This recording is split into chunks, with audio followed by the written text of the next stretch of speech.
Hitler ने पूरे जो है डेमोक्रेसी को ख़त्म कर दिया था बुरी तरीके से। तो देखिए ये ना मैप है, जर्मनी यहाँ पर है और जर्मनी ने मतलब पोलैंड पे भी अटैक किया था, फिर इधर नीदरलैंड्स, बेल्जियम, फ्रांस और स्लोवाकिया, हंगरी, यूगोस्लाविया, मतलब पूरे इलाके में इधर, फिर इधर जो है ये यूएसएसआर जाता है। फिर देखिए जर्मनी यहाँ से पोलैंड गया, पोलैंड से आगे पूरा ही यूएसएसआर पड़ता था, तो यहाँ पर भी इसने अटैक किया। फिर एरियल हमले करे थे यूके पर, ये सब भी हम लोगों ने देख लिया था। अब आगे आता है the Nazi world view. Nazi world view जो है क्या था, नाज़ी लोग जो थे वो क्या समझते थे खुद को और दूसरे लोगों को वो क्या कैसे देखते थे।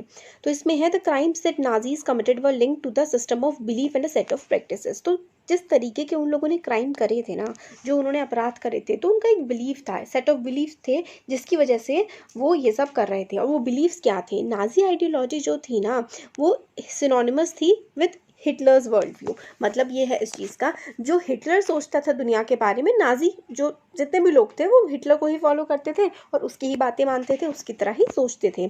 इसके according there was no equality between people. तो जो नाज़ी वर्ल्ड व्यू था ना, इसके अकॉर्डिंग लोग जो है ना वो इक्वल नहीं हैं, but only a racial hierarchy is there. मतलब कोई रेस जो है वो छोटी है और कोई बड़ी है। अब यहाँ पर रेस का क्या शब्द है, दौड़ भाग नहीं है यहाँ पर रेस का मतलब। रेस का मतलब होता है जैसे कि हमारी दुनिया है, वर्ल्ड है, पूरी अर्थ है, अलग अलग देश हैं और अलग अलग देश में अलग अलग दिखने वाले लोग हैं। जैसे कि इंडिया की ही आप बात करें तो नॉर्थ इंडियंस अलग दिखते हैं, साउथ इंडियंस अलग दिखते हैं, नॉर्थ ईस्ट में रहने वाले इंडियंस अलग दिखते हैं। तो वो सारे, जैसे कि जो नॉर्थ साइड के लोग हैं उनकी नॉर्थ इंडियन रेस है, साउथ इंडियन जो है उनकी द्रविडियन रेस है, फिर उनकी जो नॉर्थ ईस्ट वाले हैं ज़्यादातर मंगोलियन रेस को वो बिलोंग करते हैं। तो इस तरीके से काफ़ी सारी रेसेस होती हैं। वो रेस का मतलब जनरली होता है कि आप किस इलाके से किस इलाके के रहने वाले हैं, आपके फेशियल फीचर्स कैसे हैं, ये ज़्यादातर रेस को डिफाइन करता है। तो इसका जो वर्ड व्यू था ना, इसमें blond, blue eyed, Nordic, German, Aryans were at the top while the Jews were located at the lowest rung. तो इसके अकॉर्डिंग क्या था, जर्मन जो ये हिटलर था, कि जिस इंसान की ब्लू कलर की आइज़ हैं, नीली आंखों वाला ब्लॉन्ड, ब्लॉन्ड देखिए ऐसे बाल होते हैं, बालों का रंग बहुत ही ज़्यादा गोल्डन सा जो कलर होता है ना बालों का, वही होता है ब्लॉन्ड कलर। तो उन लोगों को ब्लॉन्ड बोला जाता है जिनके गोल्डन कलर होते हैं, एकदम वाइट कलर की स्किन होती है, मतलब गोरे होते हैं और ब्लॉन्ड गोल्डन कलर के उनके बाल होते हैं, तो उनको ब्लॉन्ड बोला जाता है, ब्लू आइज। तो इस तरीके के जो लोग हैं ना, नॉर्डिक आर्यन, देखिए क्या है ना, जर्मनी ना काफ़ी सारे एरियाज़ में डिवाइडेड था और यूरोप में भी काफ़ी सारा जो रीजन है ना, इधर इस वाले रीजन को ना नॉर्डिक रीजन बोलते हैं। ये वाला जो रीजन है ना, ये नॉर्डिक सी है, ये वाला इधर, और इधर इस इलाके में रहने वाले लोग जो हैं वो नॉर्डिक्स बोलते हैं उनको।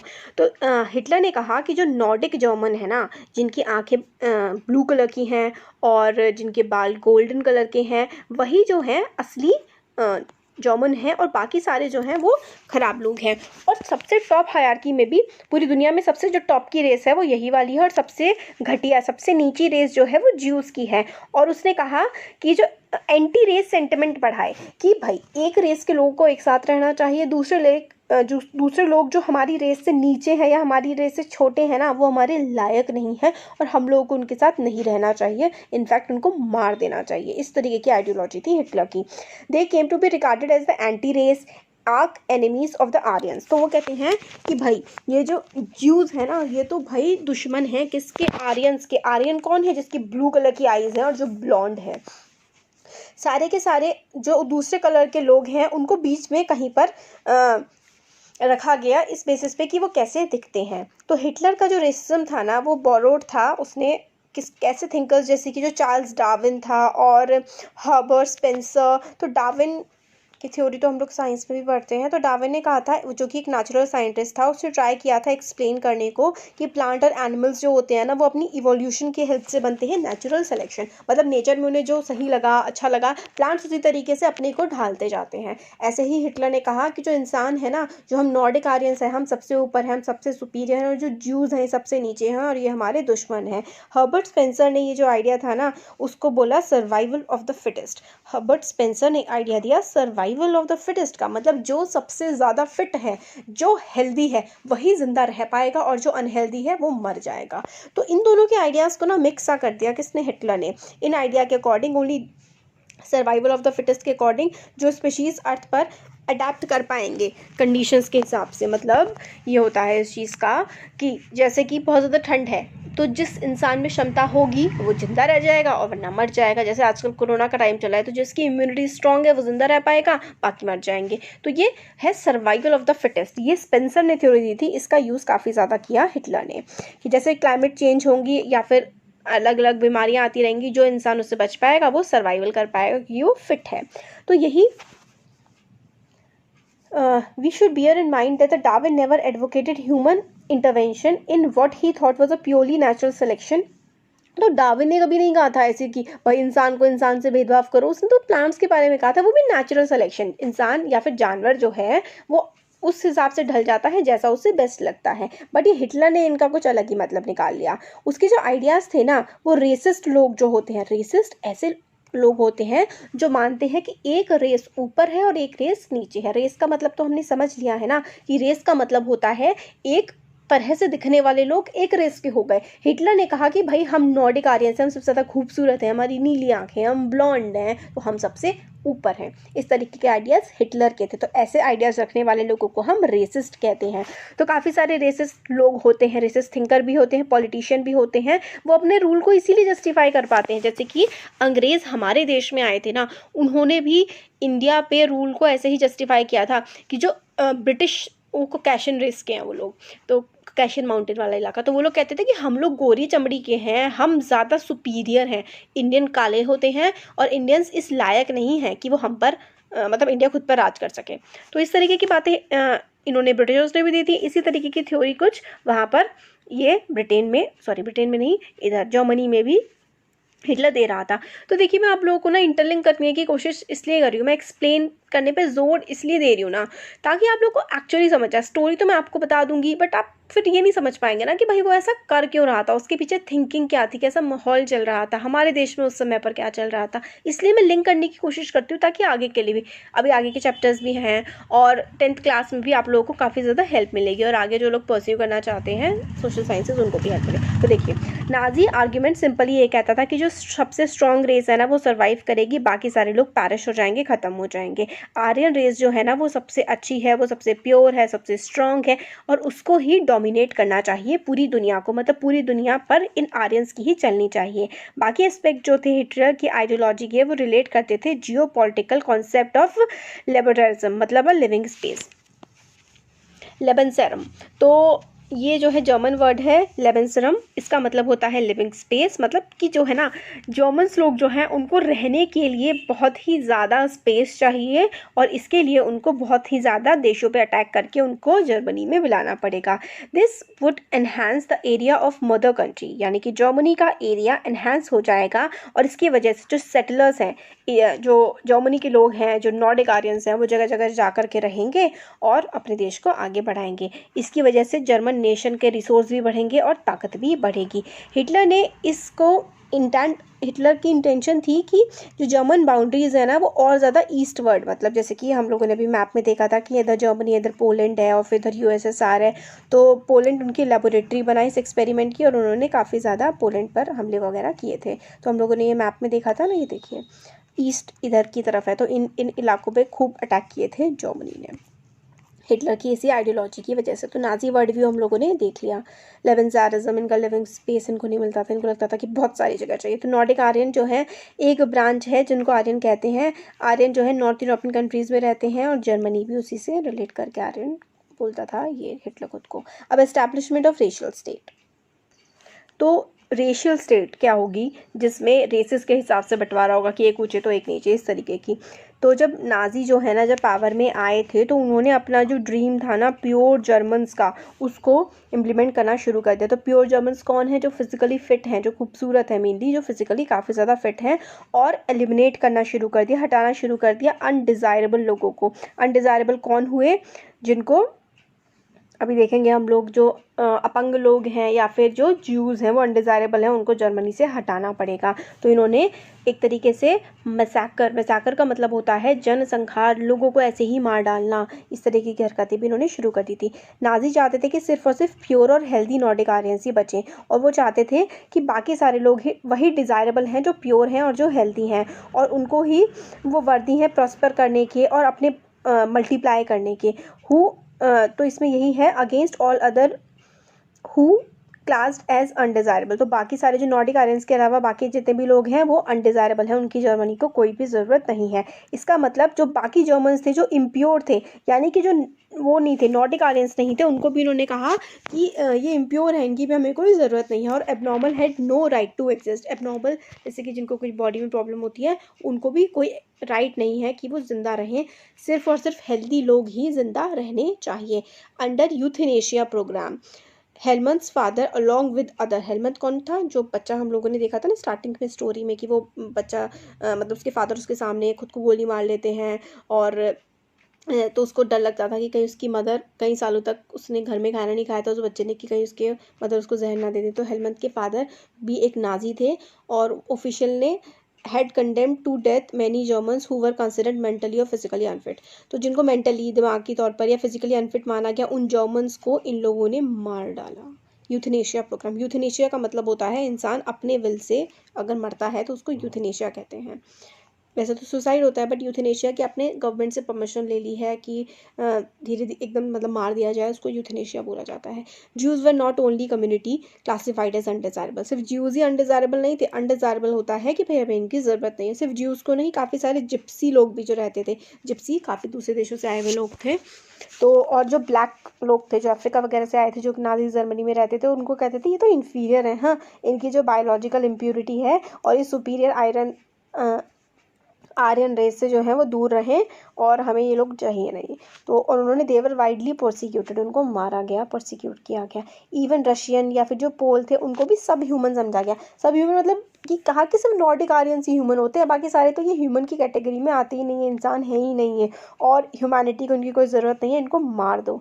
जर्मनी ने ऑक्यूपाई कर लिया था, पोलैंड पे कब्जा कर लिया था, रशिया के काफ़ी सारे पार्ट्स पे कब्जा कर लिया था, उनके सिविलियंस को पकड़ा और उनसे ज़बरदस्ती स्लेव की तरह, गुलाम की तरह काम कराया जाता था, और काफ़ी सारे तो काम करते करते ही मर गए क्योंकि उनको स्टारवेशन की वजह से, स्टार्व का मतलब होता है भूखे रहना, स्टारवेशन का मतलब होता है कि बिल्कुल भूखमरी सी हालत में आ जाना। और क्या कराया जाता था, ये लोग ना लोगों से काम करवाते थे, खूब काम करवाते थे, पर उन्हें खाना नहीं देते थे और लगातार उनसे काम करवाते थे, तो इंसान काम करता करता ही मर जाता था। और यही तो ये चाहते थे सिर्फ नॉर्डिक आर्यंस रहे, बाकी कोई भी जिंदा ना रहे। Jews remain the worst sufferers of the Nazi Germany, Jews पे मगर हद से ज़्यादा अत्याचार इनके द्वारा किए गए थे। नाजी जो थे ना वो बहुत ही ज़्यादा चिढ़ते थे ज्यूज से, और uh prosecutor in the traditional Christian hostility towards Jews. तो ऐसा माना जाता है कि जो ज्यूज लोग थे उन्होंने जीसस क्राइस्ट को मारा था, और ये नाजी वाले लोग तो कुछ ज़्यादा ही चिढ़ते थे ज्यूज से। और स्टीरियोटाइप था कि ये किलर्स हैं क्राइस्ट के और धोखेबाज हैं। Until medieval times Jews were board from owing land, तो मेडिवल टाइम्स तक उनको लैंड नहीं ले सकते थे ज्यूज़ अपना, और मेनली वो व्यापार करके, और जो है ज्यूज़ व्यापार वगैरह किया करते थे, बड़े बड़े व्यापारी होते थे, पर इनके पास ज़मीन नहीं हो सकती थी, इस तरीके के इन पे कानून लगाए जाते थे। वो अलग रहा करते थे, जिनको घेटोस कहा जाता था, और उनको परसिक्यूट किया जाता था। पीरियोडिक ऑर्गेनाइज्ड वायलेंस, मतलब बहुत ज़्यादा ज्यूज़ के साथ हमेशा से अत्याचार होते आए हैं, और एन एक्सपर्शन फ्रॉम द लैंड, उनकी ज़मीन से उनको निकाल दिया जाता था। हाउएवर हेट्रेड की जो हेट्रेड थी ना ज्यूज़ के प्रति, वो तो भाई based on pseudo scientific theories of race. Pseudo का मतलब होता है जो सच ना हो, तो स्यूडो साइंटिफिक अपने आप पे कोई साइंटिफिक थ्योरी ले आया कि भाई ये लोग नीचे हैं, इन लोगों को मार डालो। कन्वर्जन वॉज, इन्होंने कहा कि अब धर्म बदलना, अब ज्यूज से क्रिश्चियन हो जाए, ऐसा कोई सोल्यूशन नहीं है, ज्यूज तो एक प्रॉब्लम ही है, इनको तो जड़ से ख़त्म करना ही चाहिए। टोटल एलिमिनेशन, पूरी दुनिया में कोई ज्यू बचे ही ना। आपको पता है बहुत ही बड़े बड़े साइंटिस्ट जो है ना वो ज्यू रहे हैं, और एक बहुत ही बड़े साइंटिस्ट जिनके बारे में आप लोग साइंस में बहुत ज़्यादा पढ़ते हैं, फिज़िक्स में भी पढ़ रहे हैं आप लोग 9th क्लास में, उनके बारे में उनकी थ्योरीज़ पढ़ रहे हैं, उनके लॉज पढ़ रहे हैं। अगर आपको नाम पता है ना तो मेरे को ज़रूर बताइएगा, उन्होंने इतनी गजब इन्वेंशंस दी हैं दुनिया को। From 1933 to 1938, Nazis terrorized, pepperized and segregated the juice. तो उनको क्या किया, नाजीज़ ने टेरराइज़ किया, धमकाया, और उनको मतलब बिल्कुल एब्सोल्यूट पॉपराइज्ड का मतलब होता है कि उनको भुखमरी की हालत में ला देना, और ज्यूस को बिल्कुल अलग कर दिया कि वो कंट्री के अलग हिस्से में रहें, और 1939 से 45 तक कंसंट्रेट कर दिया उनको एक ही जगह गैस चैम्बर में, पोलैंड में। उनको जहरीली गैसों के बीच में डाल देते थे और इंसान तड़प तड़प के मर जाता था। तो इसमें ये देखिए, जिप्सी जो है वो एक कम्युनिटी होती है जो रोमानिया है ना, उधर वाले रीजन से आते हैं। पेपराइज का मतलब बिल्कुल पॉवर्टी में, गरीबी में मार डालना। प्रोसिक्यूशन का मतलब होता है कि एक रिलीजन या फिर एक ग्रुप के लोगों को एक तरह से मार डालना, बिल्कुल। उसर्स का मतलब होता है मनी लेंडर, जो कि charging excessive interest often they use a term to abuse. मतलब उसर्स होते हैं जो बहुत ही ज़्यादा हाई की मतलब भारी कीमत पे उधार दिया करते हैं। तो रेशियल उटोपिया, उटोपिया का मतलब ऐसी दुनिया होती है जो एक आइडियल दुनिया है कि यहाँ पर सब कुछ अच्छा है और यहाँ पे कुछ भी ख़राब नहीं है, और सब एक तरीके से आप सोचिए बड़े बड़े फूल खिल रहे हैं, रेनबो निकल रहे हैं। तो एक उटोपिया इस तरीके का वर्ड होता है, अच्छा सोचा जाता है जिसमें, बट वो एक्चुअली में एग्जिस्ट नहीं करता है।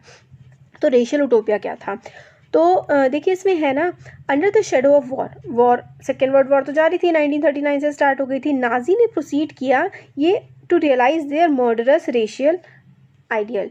Genocide and war become two sides of the same coin. तो जीनोसाइड एंड द वॉर हो तो जंग चली थी।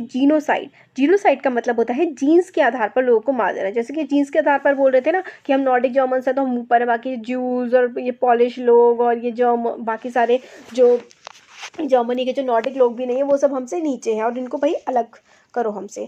तो इन्होंने जब पोलैंड को ऑक्यूपाई कर लिया था, पोलैंड के बंटवारे कर दिए, और जो नॉर्थ वेस्ट वाला पार्ट था, मतलब जर्मनी के पास वाला जो पार्ट था, उसको जर्मनी ने एनेक्स कर लिया था। पोल्स जो पोलैंड के रहने वाले लोग थे उनको पोल्स कहा जाता है। उनको अपने घर छोड़ने पड़े, प्रॉपर्टी छोड़नी पड़ी, और वो सारा के सारे घर प्रॉपर्टी जो जर्मनी के लोग थे ना उन्होंने हथिया ली, और वो लोग को पोल्स को या तो भगा दिया या फिर उनसे गुलामी करवाने लगे। और फिर Poles were then herded like cattle in the other part called the central government the destination of all undesirables of the empire. तो उनको बिल्कुल वही ना कि जैसे ज्यूस के साथ किया जाता था, ज्यूस के साथ तो खैर सबसे ज़्यादा बुरा हुआ था, बाकी लोगों के साथ इतना बुरा नहीं हुआ था, फिर भी भूखा रखा जाता था, खूब काम करवाया जाता था, रेलवे लाइंस बनवाई जाती थी इन लोगों से, हाईवेज़ बनवाए जाते थे, इंफ्रास्ट्रक्चर बहुत बनवाया गया इन लोगों से। तो मेंबर्स जो थे पॉलिश इंटेलिजेंसिया के, उनको मर्डर कर दिया गया लार्ज नंबर्स में। जो इंटेलिजेंट लोग होते थे, जैसे कि पढ़े लिखे लोगों को पोलैंड के खूब मार दिया गया। पूरे के पूरी entire people intellectually and spiritually survive, बिल्कुल ख़त्म कर दिया गया। पोलैंड के जो अच्छे लोग होते थे ना, पढ़े लिखे लोग, समझदार लोग, सबको मार दिया गया।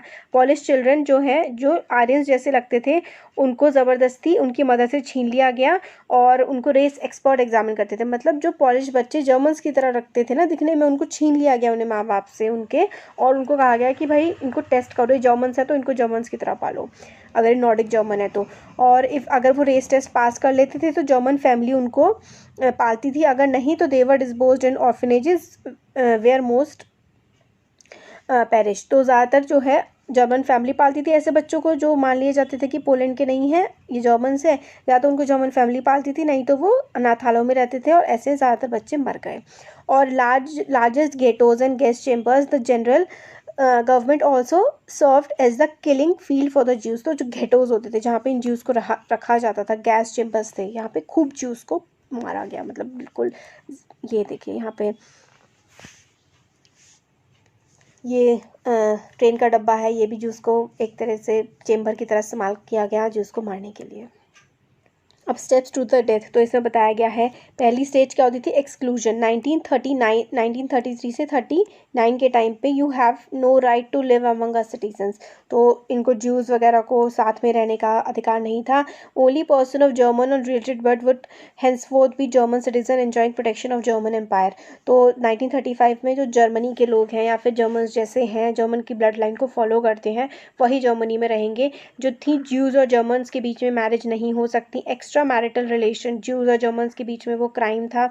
ज्यूज को to fly the national flag, मतलब वो झंडा भी नहीं फहरा सकते, तो ज्यूज को बिल्कुल अलग थलग किया गया।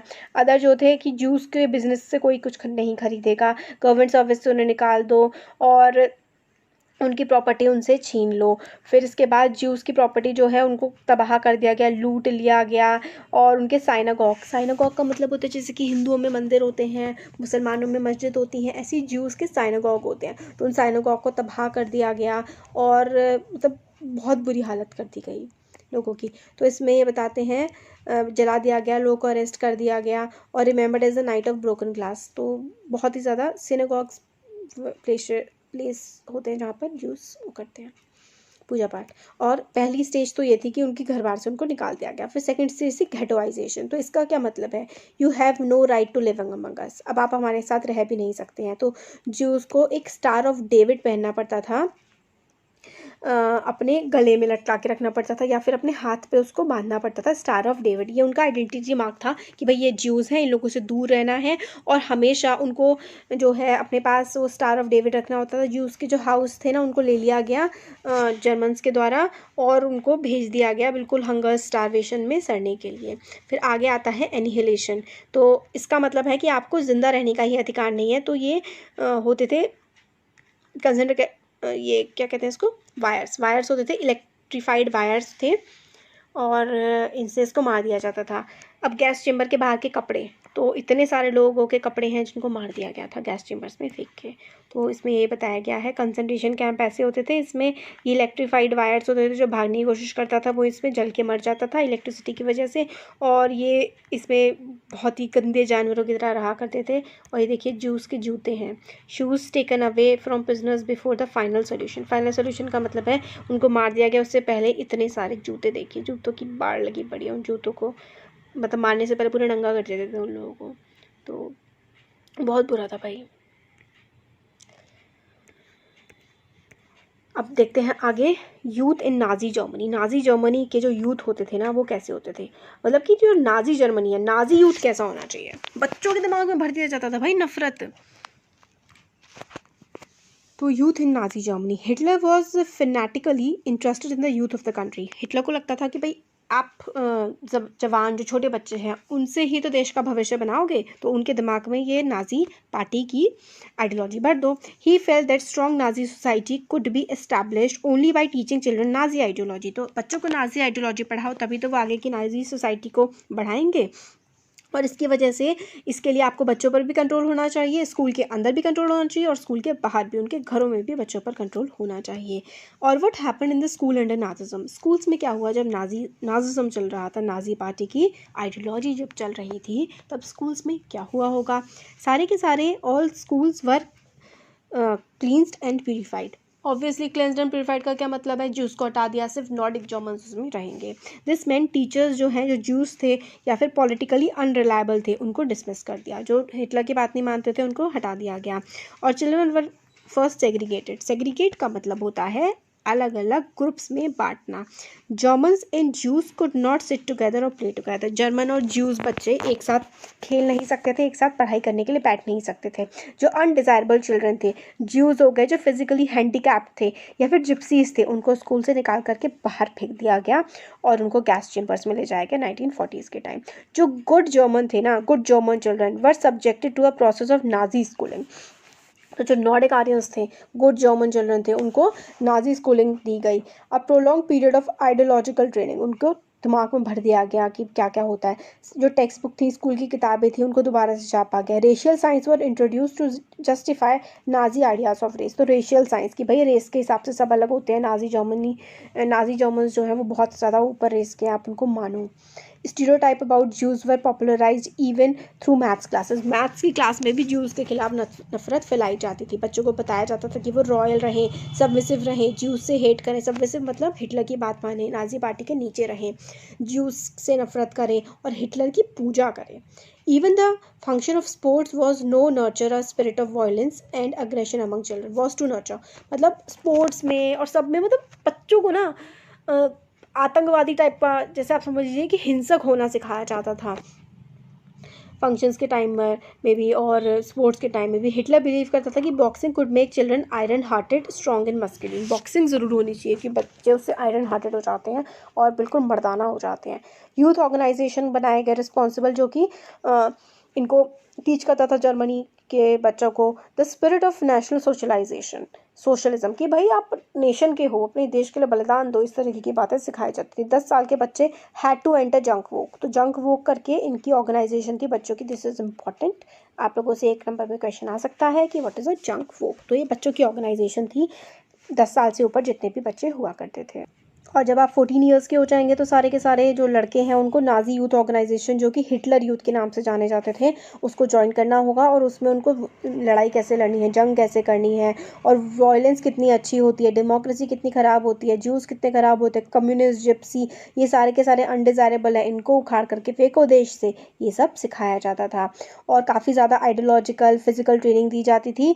और they join the labour service usually at the age of 18। Labour service में वो चले जाते थे जब बच्चे, वो लड़के 18 साल के होते थे, और उनको आर्म फोर्सेस में सर्व करना होता था और नाजी ऑर्गेनाइजेशन में एंटर करना ही होता था। सबको नाजी ही बनना पड़ेगा।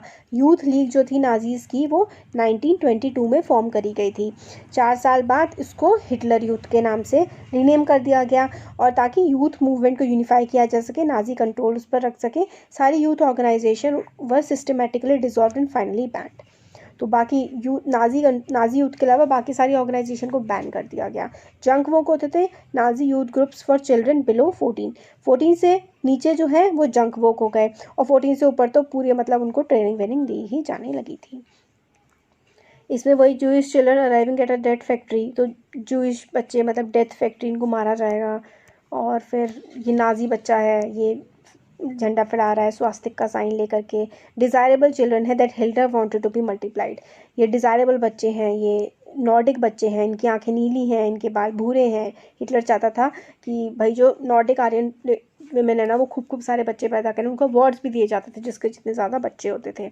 तो नाजी कल्ट ऑफ मदरहुड, ये वाला जो है वीडियो काफ़ी बड़ा हो गया है ना, तो नेक्स्ट वीडियो में देखेंगे। अब ऑलमोस्ट नेक्स्ट वीडियो में देखते हैं नाजी कल्ट ऑफ मदरहुड। इसमें देखिए मेनली यही है कि जो मदर्स को बोला जाता था कि वो नाजी बच्चे पैदा करें, और ज़्यादा से ज़्यादा बच्चे पैदा होने चाहिए नाजी, और बाकी जो हैं फैमिलीज उनको तो बच्चे उनको नहीं करने चाहिए, क्योंकि वो तो क्या है अनडिज़ायरेबल है। नाजी बच्चे ज़्यादा पैदा हों। ऑफ मदरहुड मतलब एक माँ कैसी होनी चाहिए, इसके बारे में क्या कहा था उसने।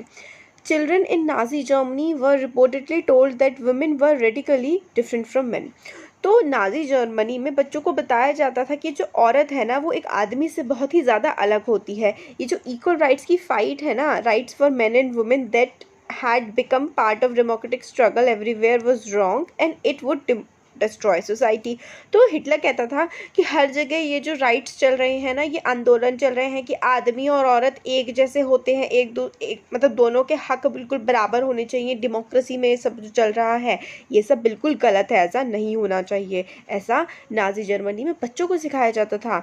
बॉयज़ को पढ़ाया जाता था कि उनको अग्रेसिव होना चाहिए, उनको मतलब एकदम मार धाड़ करने वाला होना चाहिए, मस्कुलिन मर्दाना होना चाहिए, और उनको फौलादी दिल का होना चाहिए। और गर्ल्स से कहा जाता था कि उनको अच्छी माएँ होना चाहिए and rear pure blooded Aryan children. तो औरतों से कहा जाता था कि उनको अच्छी माँ होना चाहिए। कौन सी औरतें? सिर्फ और सिर्फ आर्यन वाली औरतें। औरतों का काम होता है बच्चे पैदा करना, ऐसा हिटलर का मानना था कि खूब सारे वो बच्चे पैदा करें। और कौन से?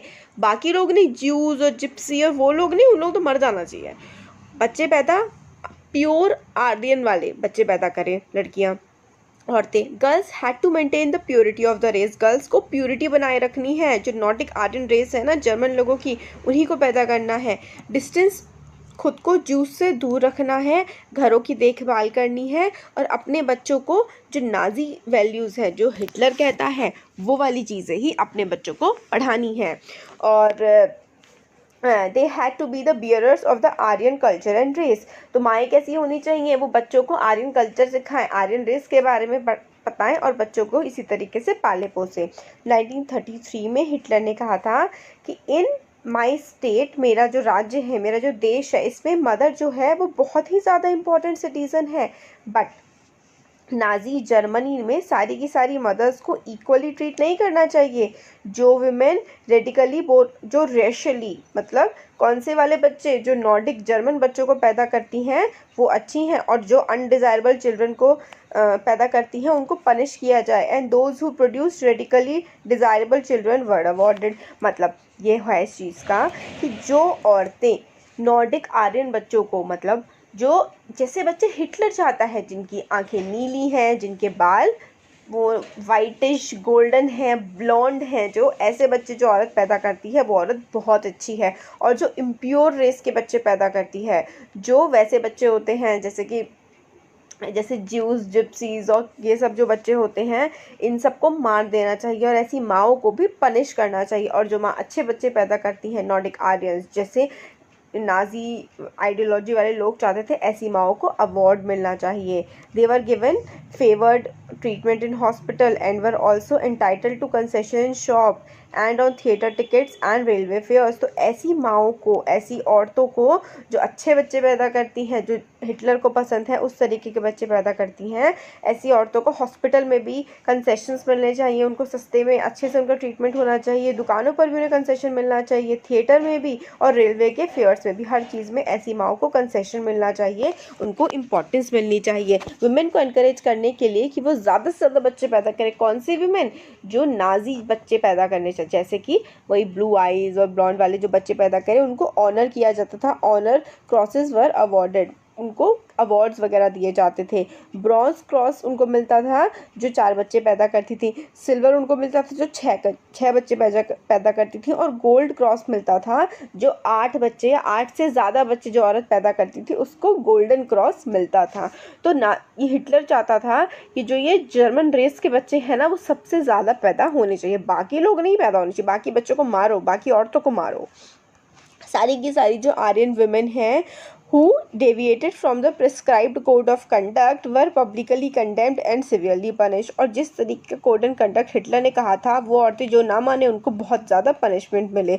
और जो ज्यूज़ के साथ कॉन्टेक्ट में रहती हैं, पोल्स के साथ या रशियंस के साथ, उनको टाउन में परेड कराई जाए, उनको टकला करके, उनका फेस काला करके and placard hanging around their necks announcing I have sullied the honour of the nation. तो इस तरीके का उनके गले में पट्टा सा बंधा होना चाहिए, इस पर लिखा होना चाहिए कि मैंने अपने नेशन का प्राइड ख़राब किया है। उनको टकला कर करके और उनका मुंह काला करके उनकी पूरे एरिया में परेड करवाई जाती थी। ऐसी औरतों की जो ज्यूज़ के साथ, पोल्स के साथ या फिर रशियंस के साथ रिलेशंस रखती थी। काफ़ी सारी औरतों को जेल में भी भेजा गया, काफ़ी को मतलब बिल्कुल उनका सम्मान ख़त्म कर दिया गया। उनके हस्बैंड्स, उनकी फैमिली को भी क्रिमिनल ऑफेंस के चलते जेल में डाला गया या उन्हें पनिश किया गया। तो इस तरीके से वहाँ पे औरतों की कंडीशन थी नाजी जर्मनी में। आर्ट ऑफ प्रोपेगेंडा, जो हिटलर था वो अपना प्रोपेगेंडा किस तरीके से फैलाता था। प्रोपेगेंडा का मतलब होता है, जैसे कि आप लोग टीवी देख रहे हैं ना, टीवी में आपके एड्स आ रहे हैं, या फिर आप लोग बाहर घूम रहे हैं तो आप पोस्टर्स देख रहे हैं, तो ये सब क्या होता है? ये सब एक तरीके का प्रोपेगेंडा ही तो होता है कि आप वो प्रोडक्ट खरीद लें या उनकी बात मान लें। नाजी जो रजीम थी ना, उसने लैंग्वेज का, मीडिया का काफ़ी ज़्यादा अच्छे से केयर से इस्तेमाल किया और काफ़ी ज़्यादा इफ़ेक्टिव भी वो रहे अपने इस काम में।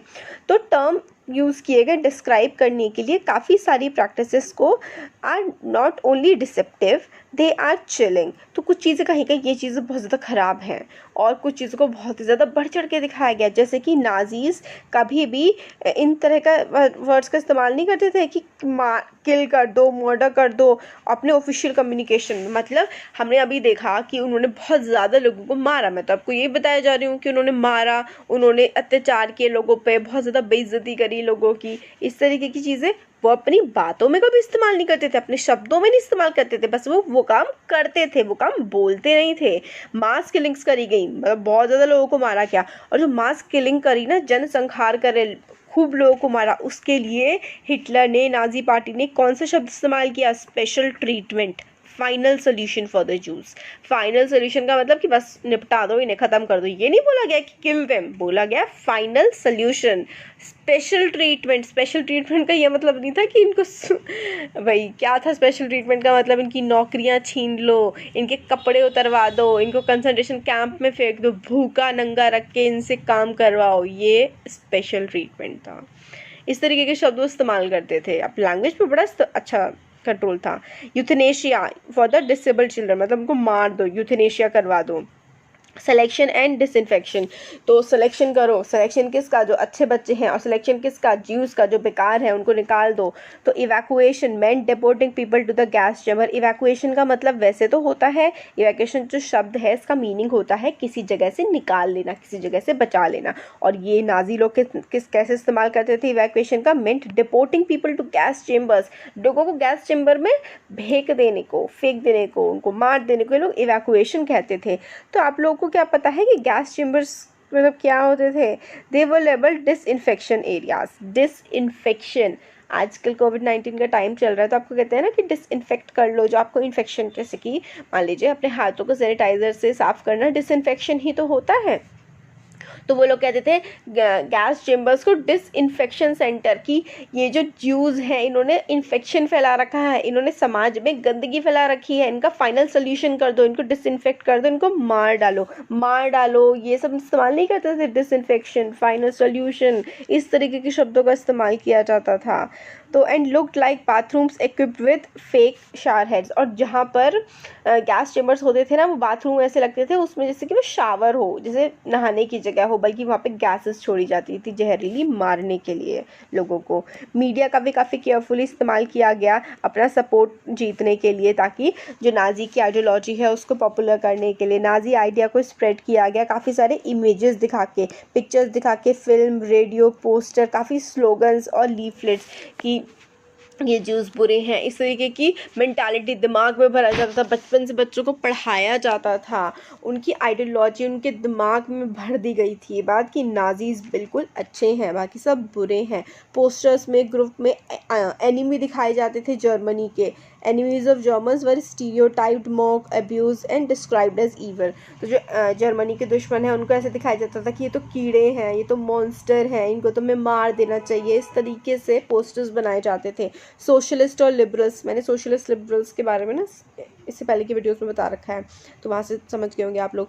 ऐसे होते हैं सोशलिस्ट, ऐसे लोग होते हैं जो सोसाइटी के लिए, लोगों के लिए काम करने की बात करते हैं। लिबरल्स ऐसे लोग होते हैं जो कहते हैं कि भाई लिबरल आइडिया होने चाहिए, आइडिया ऐसे होने चाहिए कि बहुत ज़्यादा एक्सट्रीम में ना हो, जैसे कि हिटलर कहते हैं कि मार दो उनको, तो ऐसे आइडियाज़ नहीं होने चाहिए, लिबरल होने चाहिए, सबकी सहमति से काम करो, वो लिबरल्स होते हैं। शॉर्ट में बता दिया मैंने। उनको रिप्रेजेंट किया था कि तो वीक है, डिजनरेट है, इनको ख़त्म करो, उनको अटैक करो। और malicious foreign, they were attacked as malicious foreign agent. उनको ऐसे दिखाया जाता था ये तो बाहर की ताकतें हैं, ये तो हमें कमज़ोर करने आए हैं। प्रोपेगेंडा फिल्म्स बनाई जाती थी जिसमें हेट्रेड फैलाई जाती थी। इस तरीके की मूवीज़ बनाते थे कि ज्यूज़ गलत हैं, ज्यूज़ बहुत बुरे हैं, इनसे दूर रहो। In famous film was the Eternal Jew, orthodox Jew was stereotyped and marked. तो इस मूवीज़ तक बनाई जाने लगी नफरत फैलाने के लिए। They were shown with flowing beards wearing kaftans, whereas in reality it was difficult to distinguish German Jews by their outward appearance because they were highly assimilated community। तो उनको बहुत ही गंदा से अजीब से कपड़े पहने हुए मूवीज़ में दिखाया जाता, और असलियत में ऐसा था कि ज्यूज़ को पहचानना बड़ा मुश्किल था क्योंकि वो बिल्कुल जर्मन्स की तरह ही रहते थे। और उनको वर्मिन कहा गया, रैट कहा गया, पेस्ट कहा गया। वर्मिन का मतलब कीड़े होते हैं ना, तो नाजीज़ को क्या कहा जाता था कि ये तो कीड़े मकोड़े हैं, ये तो घुन है, ये तो चूहे जैसे हैं, ये तो गंदगी फैलाते हैं समाज में। उनका मूवमेंट कंपेयर किया गया रॉडेंट से। रॉडेंट होते हैं रेंगने वाले, जो जैसे चूहे टाइप के जानवर। तो Nazis worked on the mind of people. Nazi लोगों के दिमाग पे काम करते थे, उनके इमोशंस, वो जैसा लोग सुनना चाहते थे उस तरीके की बातें वो बोलते थे। और उन्होंने उनकी जो हेट्रेड थी, एंगर था, मार्क्ड एज अनडिज़ायरेबल। तो इस तरीके से दिखा दिया कि भाई जो नफ़रत करना है ज्यूज से या ऐसे लोगों से जिन्होंने हमारा बुरा किया है वो सही है, नफ़रत करो इनसे। Nazi made equal efforts to appeal all different section of the population. बाकी जो जिनको ये अच्छा मानते थे उनको खुश करने की भी खूब कोशिश करी गई, उनका सपोर्ट लेने की कोशिश करी गई। Suggesting that Nazi alone could solve their problem. उनको ऐसे दिखाया गया कि जो तुम्हारे साथ बुरा हो रहा है वो नाजीज़ ही सिर्फ और सिर्फ ठीक कर सकते हैं। तो ये पोस्टर इस तरीके के कि जो तुम लोग अच्छे हो और तुम लोगों को दबा रखा है, ऐसे ऐसे पोस्टर्स बनाए गए। नाजी पोस्टर अटैकिंग ज्यू, तो इसमें दिखाया गया कि जो ज्यूज़ हैं वो तुम्हारा सारा का सारा पैसा हड़प रहे हैं, तुम पर ऐसे बैठे हुए हैं, इन ज्यूज़ को ख़त्म करो, और ऐसे ऐसे प्रोपेगेंडा पोस्टर्स बनाए जाते थे। Farmers belong to Hitler, farmers अच्छे से काम करें देश के लिए, हिटलर का साथ दें, ये सब बातें। अब ये देखिए कुछ इंपॉर्टेंट डेट्स हैं कि आपको पढ़ लेनी है कि फर्स्ट जो वॉर बिगिन हुई थी, फर्स्ट वर्ल्ड वॉर, वो 1 अगस्त 1914 को हुई थी और ख़त्म हो गई थी 1918 को। और फिर वेमार रिपब्लिक बनी थी, ट्रीटी ऑफ वर्साइल हुई थी 1919 में। हिटलर चांसलर बना था जर्मनी का 1933 में। और जर्मनी ने अटैक कर दिया था पोलैंड पे 1939 पे। और सेकेंड वर्ल्ड वॉर जो है 1939 में शुरू हो गई थी।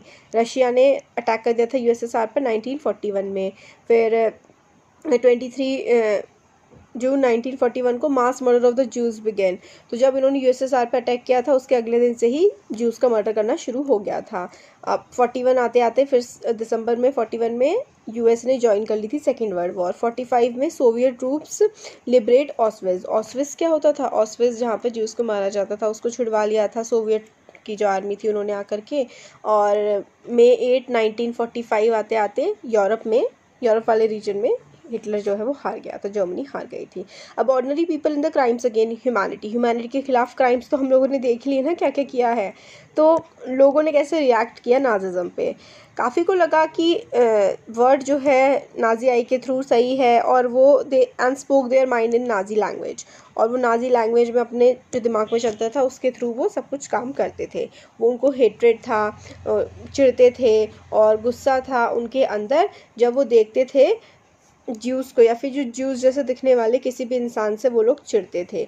और उन्होंने मार्क कर दिए थे घर ज्यूस के और उनको रिपोर्ट करते थे सस्पिशियस नेबर। मतलब बिल्कुल हिटलर के चमचे टाइप के होते थे ना, वो बिल्कुल हिटलर के अच्छे से काम करते थे कि ये सस्पिशियस है, सस्पिशियस शक है, इस पर कुछ गड़बड़ कर सकता है। ज्यूस के खिलाफ खूब इन्फॉर्मेशन प्रोवाइड की जाती थी।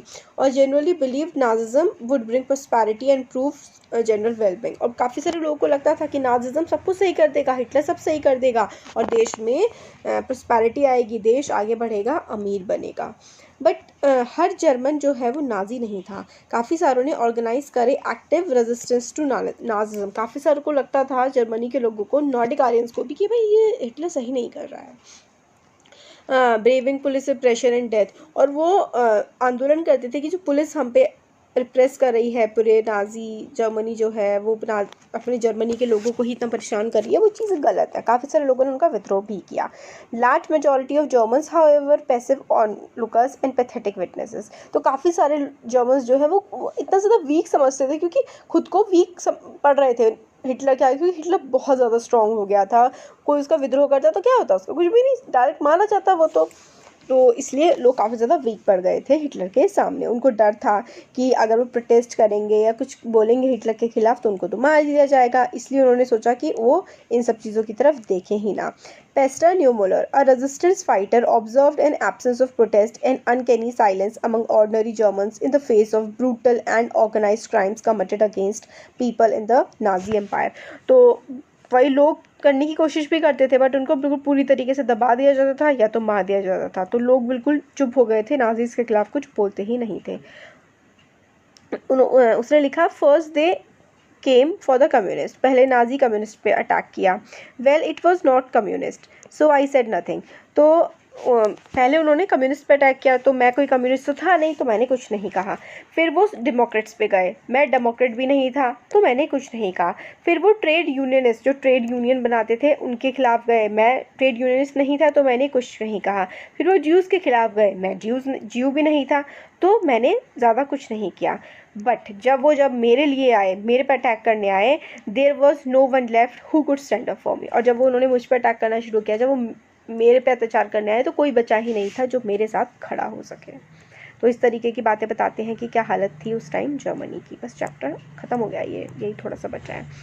तो जो ज्यूस क्या फील करते थे नाजी जर्मनी में, ये अलग ही स्टोरी है पूरी तरीके से। Charlotte Beradt secretly recorded people's dream in her diary and later publish them in highly disconcerting book called the Third Reich of Dreams. तो उसने ये जो पर्सन थी चार्लोट, इन्होंने ड्रीम्स लिखने शुरू कर दिए थे अपने दूसरों के। और फिर बाद में जब सेकेंड वर्ल्ड वॉर ख़त्म हो गई थी, हिटलर को मार दिया गया था, उसके बाद बुक पब्लिश करी। उन्होंने डिस्क्राइब किया कि ज्यूज़ खुद को begin believing in the Nazi stereotypes about them. मतलब ज्यूज़ के खिलाफ इतना गंदा प्रोपेगेंडा फैलाया गया था कि ज्यूज़ को खुद को बिलीव होने लगा था कि नाजी जो हमारे बारे में कह रहे हैं वो सही कह रहे हैं। दे ड्रीम्ड ऑफ देयर हुक्ड नोक। तो नाजीज को ऐसे दिखाया जाता था कि इनकी नाक गंदी, नाजीज उनको दिखाते थे जो उसको इनकी नाक ऐसी है, हुक जैसी है, गंदे से दिखते हैं, ब्लैक कलर के हेयर हैं और उनकी गंदी सी आईज हैं, juice look and body movement. तो जैसा नाजी प्रोपेगेंडा दिखाने लगा था ना, उनको ऐसा ही लोग अपने बारे में सोचने लगे थे, ज्यूस भी। और स्टीरियोटाइप इमेजेस जो कि नाजी पब्लिश करते थे, press haunted the juice, juice को बिल्कुल तरह से हॉन्ट कर दिया था। हॉन्ट होता है ना कि हॉन्टेड जैसी मूवीज़ होती हैं, बिल्कुल एक तरह से दहशत में ला दिया था उनको। और वो अपने बारे में ना बिल्कुल ऐसा ही सोचने लगे थे जैसा कि नाजीज़ चाहते थे कि वो लोग सोचें। तो वो होता है ना कि आप जिस चीज़ को, झूठ को भी अगर आप लोग 100 बार बोलेंगे तो एक टाइम के बाद वो भी सच लगने लगता है। तो यही वाली चीज़ थी, उनके साथ भी इसी तरह से हो रहा था। Jews died many deaths even before they reach the death chambers. तो वो कहते हैं कि ज्यूज मतलब डेथ चैम्बर्स में पहुंचने से पहले भी कई बार वो साइकोलॉजिकली ज्यू अपने आप में रोज़ मर रहा था, उनके साथ इतना बुरा होता था। नॉलेज अबाउट द होलोकास्ट जो हुआ जी, उसको मारा गया इतनी बुरी तरीके से, इसके बारे में हमें कहाँ से क्या पता लगता है। इंफॉर्मेशन जो है नाजी की प्रैक्टिसेस के बारे में had trickled out the Germany during the last year of the regime. तो मैं बताया ना 1941 के टाइम से इन्होंने ये सब मेनली करना शुरू किया था। But it was only after the war ended the Germany was defeated that the world came to realise the horrors of what had happened. तो थोड़ा बहुत पता लगा था दुनिया को कि क्या हो रहा है, बट एक्चुअल में इतना भयंकर हो रहा है ये तो जब वर्ल्ड वॉर ख़त्म हुई उसके बाद ही पता लग पाया था। जर्मन्स जो हैं were preoccupied with their own plight as a defeated nation emerging out of the rubble. The Jews wanted the world to remember the atrocities and the suffering they had endured during the Nazi killing operation. तो भाई Germany जब हार गई थी, जो देश हार जाता है उसके साथ बहुत मतलब ऐसे ही बुरा होता है, तो वो कितना ही ध्यान दे पाते ज्यूज़ पर। बट ज्यूज़ ने पूरा ध्यान रखा कि जो हमारे साथ गलत हुआ है वो हम सबको बताएं, ऐसा हमारे साथ दोबारा ना हो, सबको पता लगना चाहिए। So called the Holocaust. तो होलोकास्ट क्या था? At its height ghetto inhabitant had said to another that he wanted to outlive the war just for an hour, half an hour. Presumably, he meant that he wanted to be able to tell the world about what had happened in Nazi Germany. तो जो ghetto थे वही हमने पहले भी देखा था कि जहाँ पर नाजी लोग जो हैं वो रखा करते थे ज्यूज़ को। तो जो घेटो के मेंबर्स थे ना, वो ये कहते थे कि चाहे मैं 1 घंटे के लिए ही वॉर के बाद ज़िंदा रह पाऊँ, बट मैं ज़िंदा रहना चाहता हूँ ये बताने के लिए कि दुनिया मतलब यहाँ पर ये जो कंसंट्रेशन कैंप्स हैं यहाँ पर हमारे साथ क्या हुआ है, क्या किया है नाजी जर्मनी ने हमारे साथ। तो इस तरीके की बातें वो लोग करते थे। This indomitable spirit to bear witness and preserve the documents can be seen in many ghetto and camps inhabitants who wrote diaries, kept notebooks and created archives. तो काफ़ी सारी जगह हम लोग को देखने को मिलता है कि लोगों ने डायरीज़ बनाई थी और नोट्स लिखते थे वो ये दुनिया को बताने के लिए कि हमारे साथ क्या हो रहा है। दूसरी तरफ जब वॉर हारने लगे थे, जो नाजी लीडरशिप थी distributed petrol to the functionaries to destroy all incriminating evidence available in the office. तो इन लोगों ने तो जब ये लोग हारने लगे थे ना, तो पेट्रोल प्रोवाइड करे जाते थे इन लोगों को ऑफिसेज में, नाजीज़ को, बाकी जो बचे हुए थे, जो भी एविडेंस है, जो हमने काम किए हैं जी उसके साथ किया है, जो भी किया है, इन सबको ख़त्म कर दो, मिटा दो। Yet history and the memory of the Holocaust live on the memoirs, fiction, documentaries, poetry, memorials and the museum in many parts of the world today. तो लोगों की यादों में, लोगों की राइटिंग्स में उन्होंने जो लिखा, उन्होंने पोएट्री में लिखा, नॉवेल्स लिखी, मूवीज़ भी बन चुकी हैं, आप लोग देख सकते हैं। तो उसमें आज तक हमें तभी तो हमें सब कुछ पता लग पा रहा है, वरना हिटलर ने और बाकी नाजी जर्मनी ने तो पूरा ट्राई किया था कि वर्ल्ड को इनके बारे में कुछ पता ही ना लग पाए। There are tribute to those who resisted it and embarrassing remember to those who collaborated and a warning to those who watched in silence. तो ट्रिब्यूट होता है कि भाई जिन लोगों ने जो मर गए उनके लिए, जिन लोगों ने झेला उनसे हमें पता लगा, और वार्निंग है उन लोगों के लिए जिन लोगों ने ऐसा किया। ऐसा मतलब एक इंसान होकर दूसरे इंसान के साथ इतना अत्याचार कैसे कर सकता है। तो जिन्होंने साइलेंस में देखा उन्होंने तो बहुत ही गलत किया। चैप्टर हमारा हो गया है कंप्लीट। अब यहाँ पे देखिए, खैर मैं पढ़ाऊँगी नहीं आपको क्योंकि आपके एग्ज़ाम में तो आएगा नहीं। महात्मा गांधी जो है ना, उन्होंने भी हिटलर को लेटर लिखा था। तो उन्होंने लिखा कि friends have been urging me to write you for the sake of humanity, but I have resisted their request because of the feelings that any letter from me would be an impertinent. Something tells me that I must not calculate and that I must make my appeal for whatever. तो इसमें वो यही कहते हैं कि मेरे friends काफ़ी time से कह रहे थे कि मैं आपको लिखूं, बट मैं नहीं लिख रहा था, फिर मैंने लिखा। तो जो है आप कर रहे हैं तो वही बताते हैं कि नॉन वायलेंस कितनी सही चीज़ है। और उन्होंने हिटलर को लिखा था ये कहते हुए कि पूरी दुनिया में एक आप ही ऐसे इंसान है जो इस सेकेंड वर्ल्ड वॉर को रोक सकते हैं, सेकेंड वर्ल्ड वॉर ना होने दें। तो इस तरीके के लेटर्स जो है लिखे थे गांधी जी ने हिटलर को। तो हो गया है हमारा चैप्टर कंप्लीट फाइनली, बहुत बड़ा चैप्टर था। तो कैसा लगा वीडियो बताइएगा ज़रूर, अच्छा लगा तो लाइक करिए, चैनल को सब्सक्राइब करिए, अपने फ्रेंड्स के साथ शेयर करिए। Thank you.